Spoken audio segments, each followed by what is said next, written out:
একেবারে শিওরে লোকসভা নির্বাচন। তার আগে কেন্দ্রের বিরুদ্ধে সুর চড়াতে রবিবার কলকাতার ব্রিগেড ময়দানে অনুষ্ঠিত হলো তৃণমূল কংগ্রেসের জনগর্জন সভা।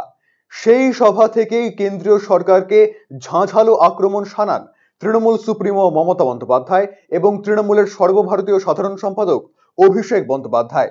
বারবার বাংলাকে বঞ্চনা করার অভিযোগ তোলেন তৃণমূল সভানেত্রী। এরই পাশাপাশি এদিনের ব্রিগেড সভার বিশেষ চমক ছিল তৃণমূল কংগ্রেস দলের প্রার্থী তালিকা প্রকাশ।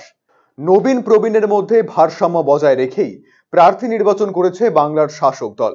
দক্ষিণবঙ্গের পাশাপাশি উত্তরবঙ্গেও যথেষ্ট তাৎপর্যপূর্ণভাবেই প্রার্থী বাছাই করা হয়েছে। এদিন জনগর্জন সভা মঞ্চ থেকে প্রার্থী তালিকা ঘোষণা করেন তৃণমূলের সাধারণ সম্পাদক অভিষেক বন্দ্যোপাধ্যায়। অন্যদিকে দলের প্রার্থীদের নিয়ে র্যাম্পে হাঁটেন মমতা বন্দ্যোপাধ্যায়। এক নজরে দেখে নেব 2024-এর লোকসভা নির্বাচনে উত্তরবঙ্গের তৃণমূল প্রার্থীদের নাম। দার্জিলিং গোপাল লামা, আলিপুরদুয়ার প্রকাশ চিক বরাইক, কোচবিহার জগদীশ চন্দ্র বসুনিয়া, জলপাইগুড়ি নির্মল চন্দ্র রায়, বালুরঘাট বিপ্লব মিত্র, রায়গঞ্জ কৃষ্ণ কল্যাণী, মালদহ উত্তর প্রসূন বন্দ্যোপাধ্যায়, মালদহ দক্ষিণ শানওয়াজ আলী রহমান।